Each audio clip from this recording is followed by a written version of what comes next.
we have time to now look into some questions that the listeners have put into the chat box. There's been quite a bit of interest on the peat areas, and so there's a few questions directed to Rebecca.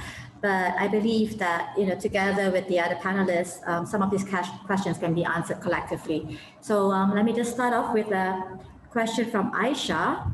Aisha, you said to Rebecca, can you comment on the progress being made in restoring grasslands in the UK, and if there is still a push for rewilding? Now, keep that question with you, Rebecca, because the second part of the question, I think I would like to actually pass along to maybe Dav. Aisha continues to ask, do you think the same mechanism, as Rebecca had mentioned in her presentations, can those same mechanisms can be then used in Southeast Asia in relation to peatland restoration, for example, raising water table? So I would first allow Rebecca to answer the question. Okay. In the UK, there's increasing interest in various ways to make our grasslands more sustainable. And there is a drive for rewilding. The issue with some of those is that a lot of commercial farmers, the large-scale farmers, are less interested in those, simply because it's a massive change in how they're managing their crop. However, I think with the changes in agricultural bill and the potential subsidies, that will be quite a driver for these rewilding. It does occur, I have seen examples of it, but I say the majority of our grasslands are probably still under quite intensive management. But even under those intensive managements, we are seeing a switch to slightly smarter farming, so less fertilizers, slightly increased diversity, more controlled grazing, where the animals are moved around the fields in a more dynamic way, so you don't get overgrazing, and that allows you to get a bit more diversity in there. It's a slow process. There's always a lot of inertia, and farmers need to be, it needs to be proven to farmers that these solutions will work for them and won't affect their profits because they have very small margins. But there is interest, I think, in the UK in that. I think it's up to Dav whether or not that would work in Indonesia as well. Dav, would you care to respond? I mean, because you have worked quite a bit in Indonesia and Malaysia. Do you think that could work in Malaysia too? Sorry, Christine, you just cut out there a moment. Could you just repeat the question? Sorry, so this is a continuous, a second question from Aisha. It's in relation to what Rebecca had just talked about, some of the work in the UK. And Aisha asked, can some of these be implemented in Malaysia? And considering you have some experience in Malaysia and Indonesia, like for example, rewilding and re-wetting some of these areas in the peat. I mean, in terms of re-wetting of peatlands, I won't claim to be an expert at all in peatland systems. However, I mean, there is a lot of interest across Malaysia and Indonesia to try to increase the water table on kind of previously cleared areas of peat, because these are huge sources of carbon dioxide. And in fact, within UKCEH, we do have a group of researchers that are working very closely in this area to investigate the kinds of crops that could be grown under higher water table conditions. So that may not necessarily be oil palm, but that could be other softwood species that may thrive under these higher water table conditions that would then have a significant climate change benefit.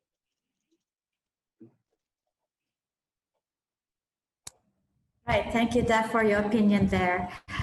Okay, there are a couple more questions from the floor, but I would just like to remind our listeners, if you have any questions, please feel free to leave them into the chat box, and I will direct them to the relevant speakers. There is one question here coming from a Christine. It should just be. I would like to pose this to Reza, actually. Because I found it very interesting when Rebecca mentioned about the initiatives by by the UK, particularly their agricultural policy and how they provide subsidies to farmers to increase carbon in their soils, or even going towards or aiming towards net zero by 2040. Reza, how do you think this would work, or how do you see the Malaysian scene following in the footsteps of UK in this? I mean, yeah, I think I think with the UK, the policies seem to be quite, I wouldn't say ambitious, but it's sort of, I mean, it's the sort of direction that I think most countries are going. I mean, France was quite keen on pushing for more carbon in soils as a climate mitigation kind of exercise. So it's good that I think there are policy frameworks in place, and I think there is already, interest in terms of trying to think about how to get farmers to adopt. But putting it around subsidies or putting it around grants, obviously that's great. I think on the Malaysian side, we haven't really had this conversation because I think it's completely new for many of us on this side of the world.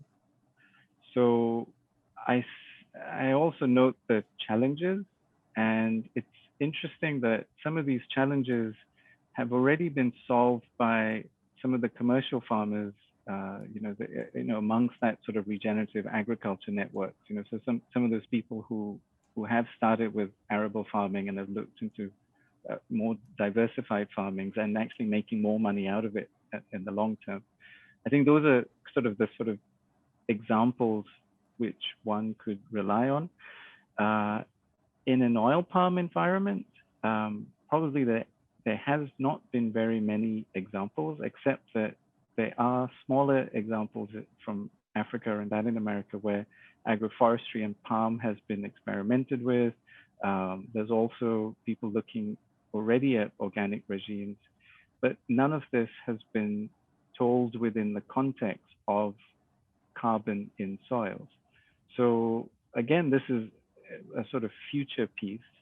And what gives me confidence is that the network that we have established is not waiting for any rewards, whether it's carbon credits or anything, because it's an unknown. Much in the same way that 5 years ago, no one thought they were going to get rewards for being RSPO certified. But today there are additional benefits for being RSPO certified. No one knew this 5 years ago.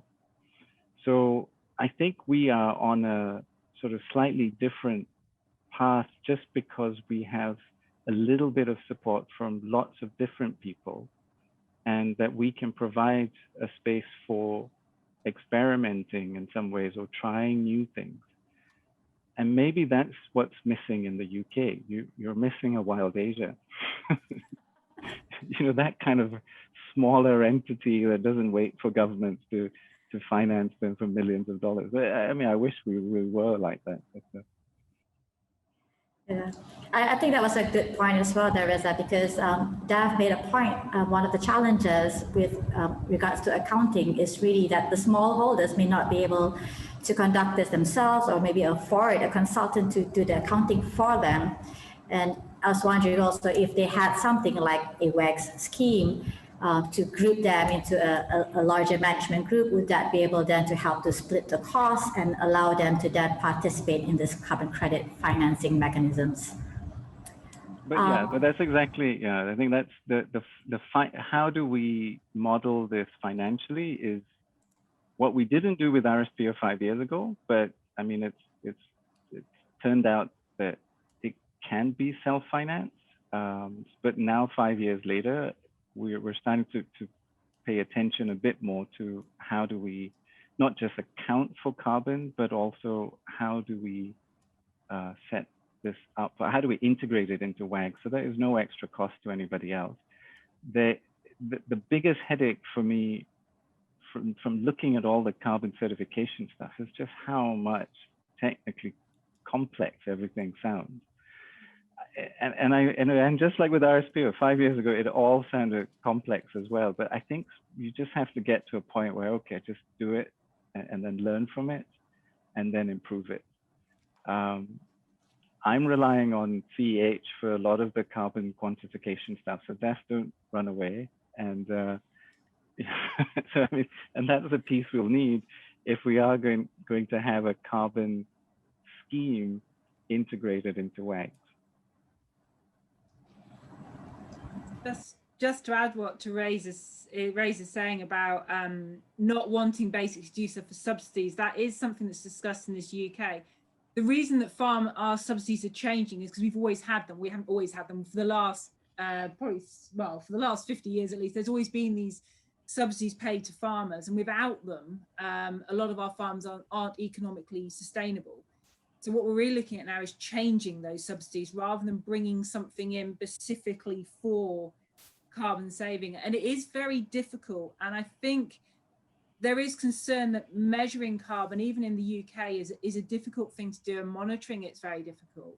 So it's really being sold, or the interest is partly on the benefits of a carbon friendly farming directly to the farmers. So things like increased yields, reduced need for pesticide, increased tolerance to drought by increasing your soil carbon stock. So that's really part of the selling point to the farmers, is not so much the subsidy, it's the benefit that they'll get from increasing their soil carbon stock. There is a danger in chasing subsidies or chasing payments, that you become too focused on a number and less focused on the holistic approach, I think. Yeah, exactly. Add to Go that ahead. as well. I would, yeah, totally agree with what Rebecca said there. And I think you really do have to look at a whole systems approach. So you can't just kind of have this one view about, managing these plantations for the soil carbon stock benefits, because soil carbon sequestration is a very slow process, but it's also reversible. And so, we need to look at it in terms of the socioeconomics for the smallholder farmers themselves, so that they're more resilient to kind of market shocks and to future climate change and these kind of things. And I think that's as important as the kind of climate change benefits that we're looking at as well. Right. I'd also like to play a little bit of a devil's advocate here. When we talk about the potential of oil palm plantations in storing and capturing carbon and how this can help to mitigate climate change, some people might actually feel that this is kind of like a perverse incentive trying to justify for oil palm plantations, whereby a lot of people also feel the amount of destruction. I mean, there's a viewer who put in a question with regards to REDD+. I'm sure you are familiar with the REDD+ mechanism, and how can this be connected to what we're talking about of carbon accounting in oil palms. So maybe Reza, your quick take on that. Yeah, I mean, there's a lot of really dodgy carbon schemes out there. Some of it's worked, some of it hasn't. But I think I agree with Daph and Rebecca. I think this is not just about carbon, and is designing this at such a level which works with farmers, whether small, whether big, that they want to adopt. And what they're adopting is essentially less dependency on chemical inorganic inputs, and looking more creatively at how do we access more organic content to put back into the soils. Diversity on farms is just another piece to this. But it's making this happen, showing examples of how this could happen, and then deriving all these other benefits. These are things which I guess that's the main focus. And it sounds the same, like I think the UK is also taking a similar practical approach, which is looking at, having a farm that's carbon friendly could also open up new market access for the farmers, making them more money over everybody else. So there could be short-term strategies that actually help the farmers. The problem with oil palm, though, is that most farmers, being small, sell to mills which are aggregating lots of other crops which are not carbon friendly. So, when I explored organic certification as an option, it was only an option if you have a sizable area anyway. And how do you get a sizable area? You need an estate to adopt 100% organic production. And that was impossible. So I think we're looking, this whole carbon piece could be of interest to people today, more from, I think, this idea that you're actually looking at knowledge extensions or creating better models today. And then let's talk carbon 3 to 4 years down the road. Right. I suppose it's also because, I mean, most of the time, decisions are often driven by economic needs first. Rebecca, you had also clearly shown these are the challenges of changing people's mindsets. So Rebecca, maybe you'd like to share with us how would UK approach this in changing the mindsets of farmers to go into not just doing this for the carbon credits, but more for the diversity and the environmental good. A lot of those drivers for the environmental side generally come from some NGOs or community bases. So they'll work with groups of farmers who are interested, and usually people refer to as early adopters. So people are interested in increasing their diversity or looking at new ways to manage. And it tends to be peer-to-peer. So the most effective way to get farmers to change practices is to get their neighbours to change practices. It sounds dumb, but it is literally, or at least where they can see it. They want to do a farm walk, they want to see it.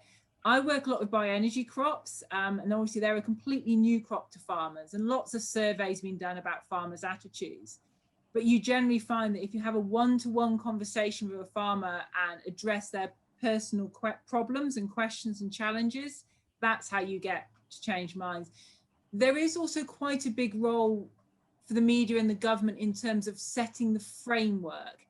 So that at the moment, that kind of feeling that the government's setting out this sort of public money for the public good, the media is picking up on it, that sets the framework for farmers to want to start to explore this. So it piques their interest. But to turn that interest into practical changes in behavior, you need some support and some almost one-to-one support in there, or somewhere they can go. You'll always get a farmer who'll just try it because he wants to, or she for that matter. There'll always be one out there who's an early adopter who will just try something to see if it will work. But generally you're looking for peer-to-peer, small community-based projects, even where somewhere like the UK, that's what's most effective in changing behavior. Yeah, that is definitely correct. I mean, we've experienced that here as well when we're working with the biofarms, even with smallholders. It takes a lot of effort to just convince one person to just give it a try. Obviously, the first thing that comes to their mind is how much risk do I have to take with this effort? Again, so that's why I find that a lot of the times it revolves around economic gains. If you can resolve that and assure that that is not compromised, then that is something they would try. Go ahead, Reza. So just kind of reading between the lines a little bit, I think what this idea of peer-to-peer learning is fundamental. Yeah. And I think I remember like doing these workshops in the villages, that actually what you want the first workshop to do is to find out who is already doing something that's already within your model, and starting with them. And from there you build up to kind of just tweaking the model a little bit, or try this or try that, and then get them to be the role model for the next. So this is the basic kind of approach that I think we are taking to this. I remember kind of explaining this to a donor like 4 or 5 years ago, and they said, this is too slow. Where's your 50 million targets and 1,000, everybody wants quick, large gains, when this is a slow game to play with, because no one is doing this, or you need to find out who is actually starting and then work with them so that they can be the role models for other people.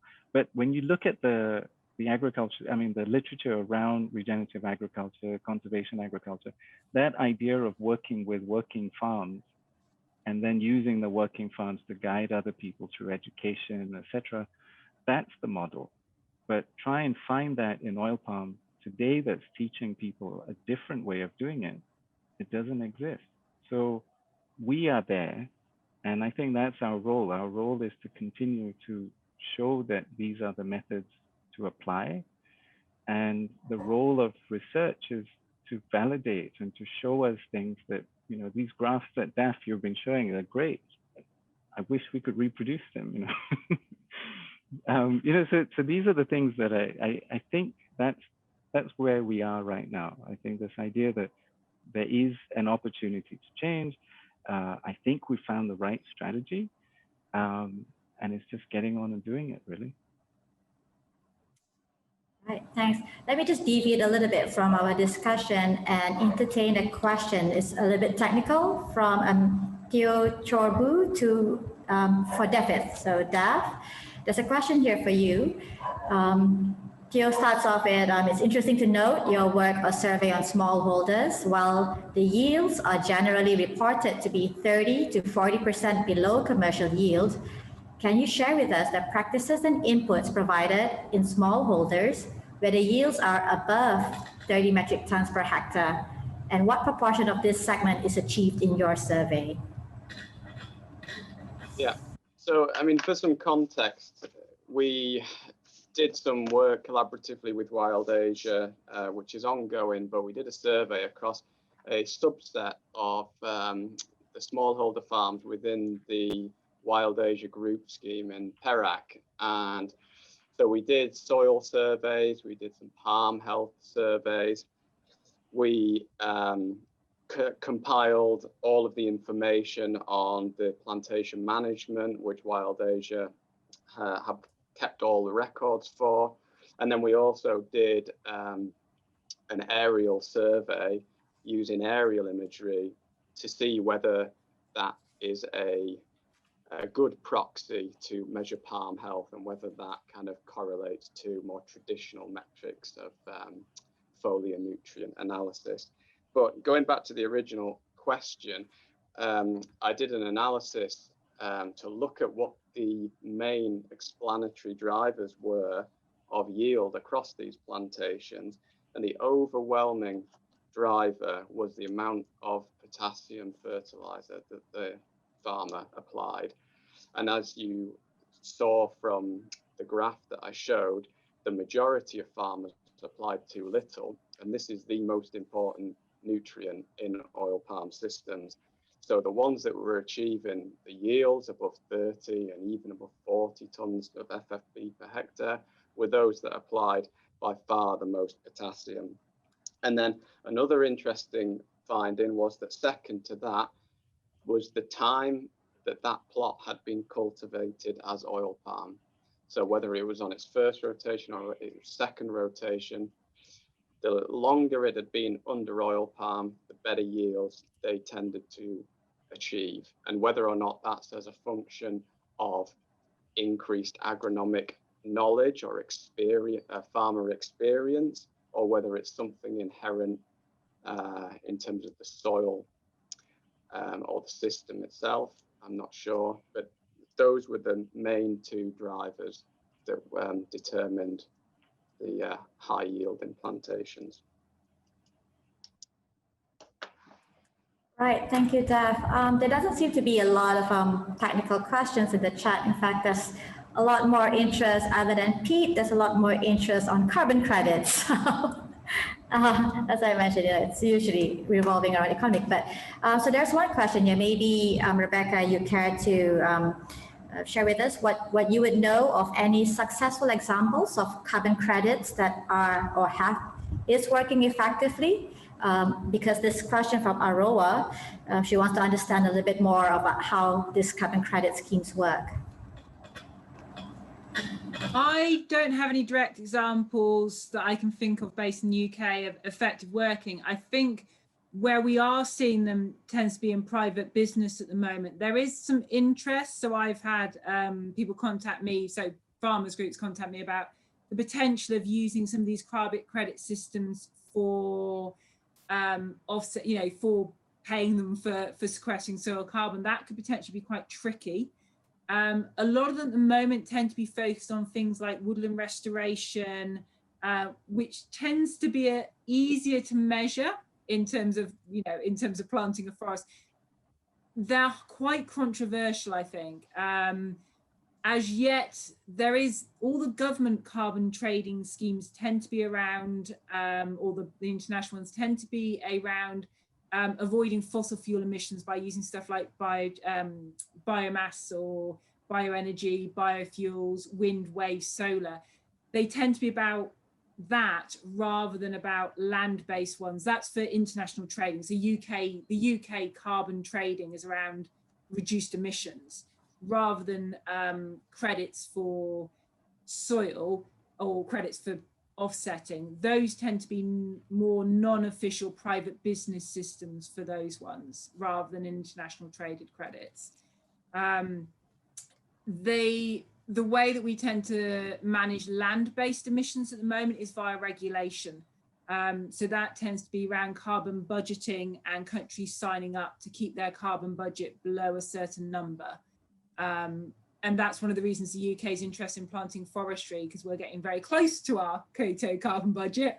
So there's quite a drive at the moment for the UK. I think we're planning to plant 11 million trees in the next 10 years or so, because of that, trying to keep below that budget. So land-based at the moment, for government, highly recognised systems tend to be regulation for land-based emissions, unless you're talking about energy production. And then it's really private sector that are offsetting your flight via planting a tree. And they vary on how well they're regulated internally by those companies. Thank you. Daph, a very quick question. You mentioned about the kind of things that you can do on either Malaysian smallholders in Malaysia with regards to increasing the soil carbon. And you say it varies according to the different farms. I'm also wondering, has there been any economic study to look at how feasible some of these interventions are in capturing and adding soil carbon in smallholder farms? No, not that I know of, but you know, ultimately adding organic matter back to these systems will, you know, increase soil carbon, albeit slowly. But you know, the challenge is that in a tropical country, you have very, very fast turnover of this carbon because of, you know, the optimal conditions for microbial degradation. And you know, the ultimate persistence of that carbon really depends on kind of the properties of the soils as well. So, for example, how much clay there is. So even in, you know, the small area within Perak, there's a really, really wide variability in the soil properties, so how much sand there is or how much clay there is. And that really dictates to a large degree how much of that soil carbon you can ultimately hang on to over the long term. But nonetheless, you know, these interventions have benefits that go beyond solely soil carbon, so they shouldn't be seen just in that kind of narrow view. Yeah, definitely, Daph. I mean, I agree when we talk about, for example, PS, payment for ecosystem services, it's always pretty vague, especially it's kind of still at its infant stage here in Malaysia. So we still do need a lot of citations, literature out there to support these ideas. Reza, since we have a little bit of time, maybe you want to talk about or share with our listeners what Malaysia has in plans with regards to soil carbon work. I think we talked about this morning, and I guess a little bit on what are the possible interventions, but I'm glad to see like most of it seemed to be what was on Daph's slide. So on the one hand, the immediate focus is on relooking or chipping of front stacks. Number two is to allow the natural regeneration within the farm block and using that as a mulch, so the sort of cut and drop regime. Number three has been to produce what's called biojuice or enzyme, which is essentially a sort of product of fermentation. And this is sort of just more available bacteria food, basically. And this is also being applied into the farm. The fourth was looking at larger sources of organic waste, which will come from the mills. And we're also learning that that's actually not a very easy although it's readily accessible, it's not an easy option to bring into soil. We've also got little experiments looking at smaller biochar production and getting that into the farms as a soil additive. But the overall thing was really that for many of the smallholders that we've been dealing with, they were very conservative with their fertilizer application anyway, just because it's been an expensive cost. So you keep asking about, you know, what's the financial model and what's the, you know, business case for these people? But actually there it is. It's the stopping or having an alternative to an expensive product, and the option that a lot of the organic material exists within their household, within their community, and within a locally accessible area. This is the unknown for most of these people. I mean, within the sort of little organic backyard movements, these are normal things today. But I think to make that operationalized and available on a scale, like, you know, so when you're talking about a 1 hectare farm, you need a lot more compost than you would if you're having a backyard farm. So that kind of scalability also requires different kinds of people to be part of the team. So we've been lucky that we've had people like Peter in Sabah, who has an experience with, you know, kind of turning ideas into machines or finding a machine to do it and stuff. So those are things that, you know, you kind of need also to be accessible to the farmer, because he himself is not going to be the ones to problem solve. So I think it's just this idea that there's a few things that will happen, and our challenge now is to operationalize it. And we're doing it in different regions with small and with estates. So it's giving us that experience with how do we talk to someone, and when, you know, so we never talk about saving the planet. So it's like, that's never even discussed. So it's very straightforward about, okay, well, these are the things that we can do, and we know that it will work because of this, this, this. Do you want to try? And usually we get a nod, and we have a row of palms to try, or half a block of palms to try. And that's all you need, really, to get this kind of thing going. Yeah. Thank you, Reza. Thank you for sharing that with us. So we are actually coming almost to the end of our webinar session. It's almost 5:30. How quickly time flies when we're having so much fun. But just a quick round. I would like to request for each of the our speakers to maybe share with us if there is one take-home key message you want the listeners to have before we go. What would it be? Maybe I can start with Reza, Dev, and then Rebecca. Yeah, I think my big take-home is that there are lessons learned, not just from the smallholders, but there are lessons to be learned from across the borders. I think the UK is a potential partner because you know, the product of Sir Albert Howard was a product of the UK. Number two is that this whole concept of living soils also came out of the UK from a lady so-and-so, I can't remember her name. But also farmers who are trying things and believing that actually there's a different way of production.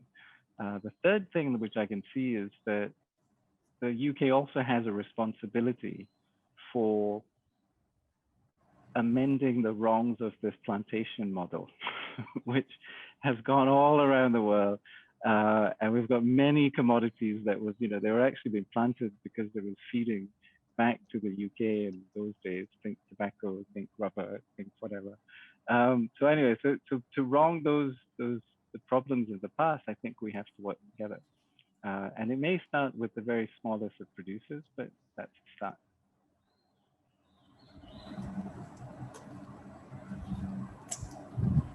Right. Thank you, Reza, for your message. Dev? Yeah, well, I'd just like to finish really by kind of saying that oil palm is really often gets a really bad rep, and it's kind of vilified sometimes for, you know, the terrible consequences it has for biodiversity and all the rest of it. But the truth is really that it's a hugely productive crop. You know, it alleviates poverty in rural, poor regions. And, you know, it's just massively more productive than the alternatives. And if we were to, you know, just shift all oil production away from oil palm, we just shift the problem to another part of the world with another crop. And so it's really important to focus on working with what we've got, but to manage those systems in the most sustainable way possible, and bringing back biodiversity and those kind of sustainable management principles, I think, can really make a difference. And as Reza said, I think change can really start from the smallest producers at, you know, a few hectares. Well put, thank you. Rebecca. Yeah, so echoing Dav, I do think we do need to recognise this is a global challenge, and we need to face it as together, not trying to put the blame on a specific area, but to look at how we can work together. The other thing I think is we have to remember is we have to view our farmers and our landholders not necessarily as the problem, which can happen, they get blamed, but rather they really are the solution. And most farmers, at least all the farmers I speak to, they want to have a sustainable farmer. They want to encourage biodiversity. And some of them will do that at personal cost if they can afford to do it. So it's really about giving them the tools they need and the support they need to farm really the way they want to, which is sustainably, which is for the future, because it makes no sense for them to damage the environment, which they're so heavily reliant on. And I'd also like to thank Wild Asia for organising this. It's been really, really interesting and really useful. So thank you for your hard work. Yeah, I'd also like to echo that and thank Wild Age and thank Utah for hosting. It's been a really interesting session and discussion. Thank you, Rebecca. Thank you, Dave. All of our speakers made really, really good points. And I think what I loved the best about our sharing was that because it came from very personal experiences, and obviously coming from a very scientific research background, you were not just talking about numbers, but as you were saying, it's beyond the carbon in the soils. It's not just about getting carbon credits. It's just not about getting more profits. It's really about improving, getting better for improving social livelihoods, for the environment. And I thought that was what was really interesting, and it sounds very true coming from all three of you. So with that, I'd like to first say a huge thank you to all our listeners, all 143 we still start off with. We're left with 108. 108 now. Yeah, but no, thank you everyone for staying tuned to us, for the participants who asked questions. If you have more questions, you can always visit our website and leave us a note. A huge thank you to Utah for hosting this event. Our speakers, Rebecca, Dav, and Reza, thank you once again. And to all our partners who made all these talks, who made all these talks and presentations possible. So thank you, everyone. Have a great day ahead. And well, towards the end of the year, happy holidays.